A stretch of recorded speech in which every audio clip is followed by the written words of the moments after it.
Welcome back to the session. Today in this session, we will learn about how to programmatically create and fill arrays. So now let's take a look into it. So as of now, we have simply created arrays like this, giving 1, 2, 3, 4, 5, 6, and 7. So we have simply created like this. And also we have created using the new array, like this new array. Then here in this new array constructor, we are passing all these elements.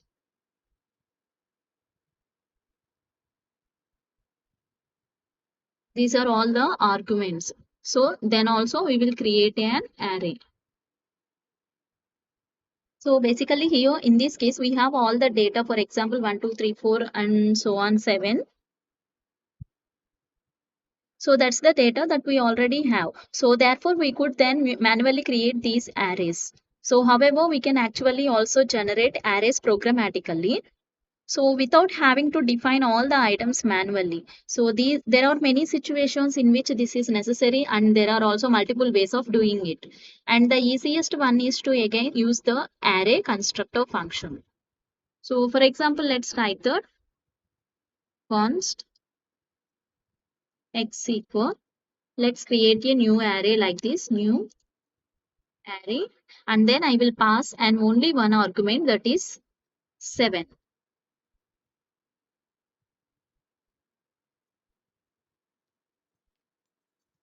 So now let's log this to console x. Now, we might think that this is going to create an array with only one element that we are passing here 7. So let's see that. Here we see that it doesn't create an array. Instead, it creates a new array with the 7 empty elements. So here in this, we see that it simply contains nothing. So this output is very weird, and indeed, the reason for this weird behavior of this array function, which does it's so what whenever we only pass in one argument, so then it creates a new empty argument with that length. So if we don't know about this special particularity of the array constructor function, so then this can lead to weird errors. Okay. Now also we cannot really use this X array for anything. So for example, we cannot call the map method on it. For example, let's take a look on that. Console.log x.map, and then for each element we might simply want to put something arrow function and then giving 5. Now let's see the result. Reload. See that here we don't have anything, and so here this is not really useful except for one thing, because there is one method that we can call on this empty array, and that is the fill method, but it is very straightforward. So let me show it to you. So that is here, right? X dot fill, and then all we need to do is to pass in a value, and it will then fill up the entire array with this specific value. So 1, for giving 1, actually this does mutate the underlying array. So we can just change it here, write the console.log x. Now let's place this in comments. Let's reload. Now we see that we got this array full of ones, because we have given the one to this fill method. Let's place this also in comments. And now let's experiment here that we can also specify where we want to start to fill. So for that, let's write here x dot fill and giving 1. And now let's save only at index 3. So this is to, we can also specify a begin parameter, and then it only start an index 3, which is this one. So let's see that. So we can also specify a begin parameter, and then it only start at index 3, which is this one. So it will then fill it up until the end, unless we specify an end parameter just like the slice. So let's give here 5, and the final index, this is the final index, here is not going to include in the array. See the result that here you see that these two here are filled. So here see that basically this fill method, the first one is the argument that we need to fill, that is 1 here. So here these three places, that means 1, 2, 3, these three places are the empty ones because we are starting from after 3. So that's why empty these three places, and then the fourth one and the fifth one, because the 5 is the n parameter that we have given here. So 4 and 5 are filled with ones, and then the last two also empty ones, so that is 6 and 7. Now we can also use the fill method on other arrays, so it doesn't have to be an empty array. So let's say we actually defined this array here, const array equal, and then now we can also fill that array. So let's say array dot fill. So for suppose I'm giving the 25, I need to fill the number, and I'm giving that start and final parameters that are 4 and 6. And again, it will mutate the original one. Let's write the reload. See that here we have the 5 and 6 places are replaced with the 25. So if I change this 4 to 2, then let's see that. So we see that 3, 4, 5, 6, all these 4 places are filled with 25. So here this is the empty arrays plus fill method. And with this, we can create array programmatically, so without actually having to write it down manually. So let's bring this part also back to this. So this is now an entire new array we have just created with our code. And indeed, the fill method can be very useful sometimes. However, what if we actually wanted to recreate the array from our first example? So what if we wanted to create this array that programmatically? For that, we could use the array from function. That is array from function. Now let's write that. This is a new method that we didn't see as of now. So here we are not using the from as a method on an array. Instead, we are using it on the array constructor. So that's why it's array dot from. And this array here is exactly the same as this one, this new array. And so this function, so again array here is a function. And then on this function object, we can call from method. So that sounds confusing, but we will make more sense of it in the object-oriented programming section. But anyway, into this function here, we first pass in an object with the length property. That is, we use flower brackets. And then length, I'm giving 7. And then the second argument is a mapping function.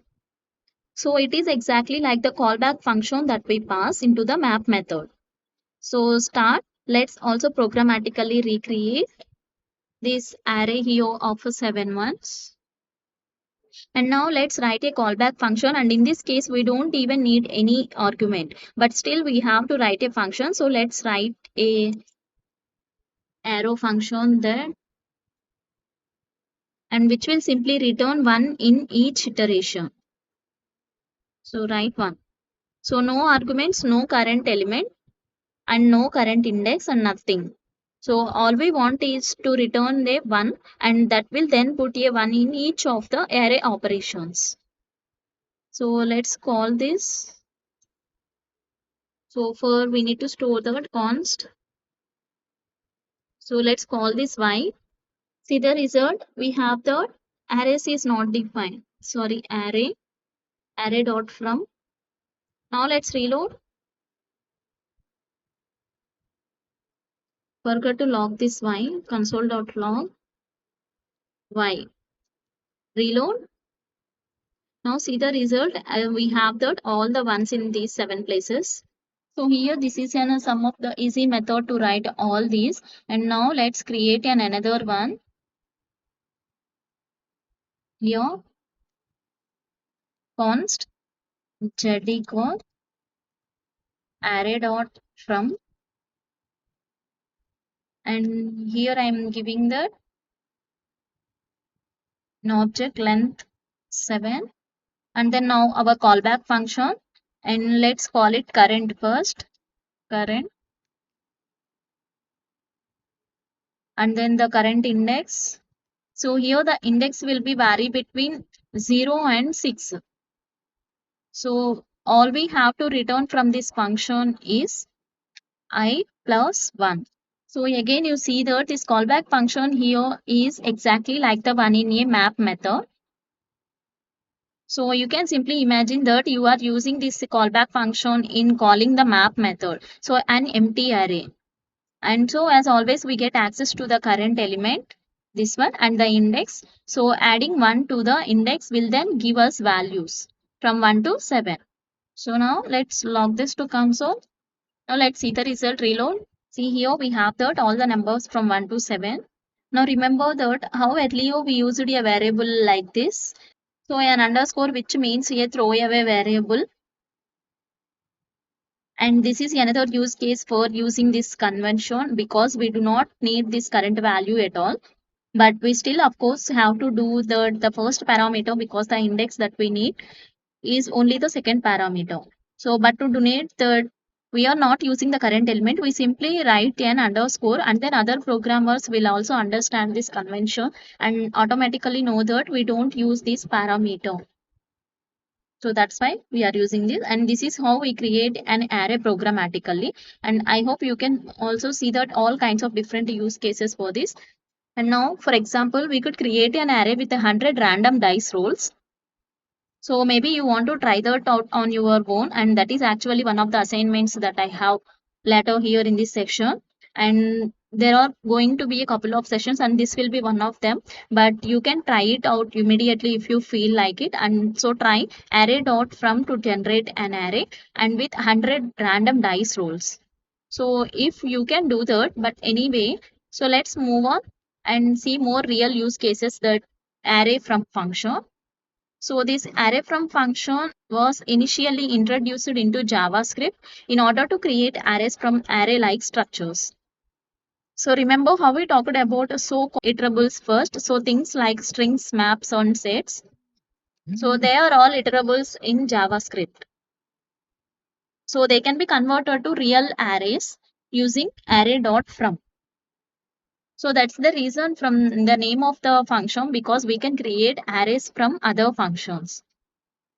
So now besides these obvious iterables that I just mentioned, like maps, sets, any other great examples of an array-like structure is the result of using query selector.all. So maybe you remember that query selector all, something called a node list, which is something like array which contains all the selected elements, but it's not a real array. So it doesn't have methods like map, for example, but it's not a real array. So it doesn't have most of the array methods like maps or reduce. So if we actually wanted to use a real array method like on the node list, we would first need to convert the node list to an array. And for that array from is perfect. So let's do something here now. Let's say that we do not have the moments or for application here stored in an array. Let me show that to you. So again, let's pretend that only have these values. So all of these movements only stored here, but we do not have them somewhere. So don't have an array containing these values. Now let's say we want to calculate their sum. So therefore we need to somehow get them first from the user interface and then do the calculation based on that. So let's create a variable here, const movements UI. So on the one that is we are getting from the user interface, and now use the array dot from, and the elements that we want to convert it to an array. So that is going to be document dot query selector all. So then it is the moments of a value class. So that is dot moments value. So this class is here in this moments dot value, this one. So basically we are selecting all of the elements that we are having with this class. Now let's log this into console. Events UI, reload, and you see that here we have two elements. So that's the one that by the time that we load, and the second is the script here already in the user interface. So that's this movement value and not the 7 that are loaded from the account object. Now let's see that. And so now here we would have to do this code here on some event listener or event handler. So now let's perform this action. When we click somewhere here, let's say here on the balance or some, it doesn't matter level. So that is called level balance. So let's write here level balance dot. So we can attach a event listeners to every object.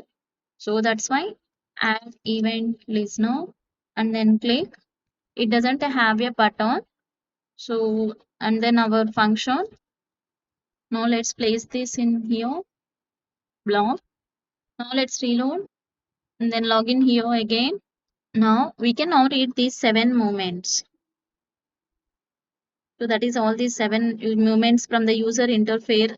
As we click on that, now we see that it is worked. When we click on this, all these are happen, and now we get these 8 movements, and also see that it is these values that we have seen on the screen right there. And now let me also call that the map method, because the map method would be useful to now actually get the adjacent the number, because you will see that here and this type of sign we need to adjust, and so the map method would be for perfect for that. So here let's write the map. Now just call it here. Now it is not a moment, it is just an dumb element. Here also element dot. So here we need to take this element. So from this element we need to take the text content. For that let's write text content. And then we also want to replace the euro sign. So this sign. So for that let's write the dot replace. So here simply we are giving the empty string. So with that first we need to give the euro sign, and then the next one we need to replace this euro sign with nothing. So simply leave it like this. Now let's reload. Here you see that in fact it does actually work, and also here we need to place the number. But this is not the point here. So the point is that we can use the second argument. So the second argument of the array from which remember the mapping callback, and so basically we can simply put this entire callback.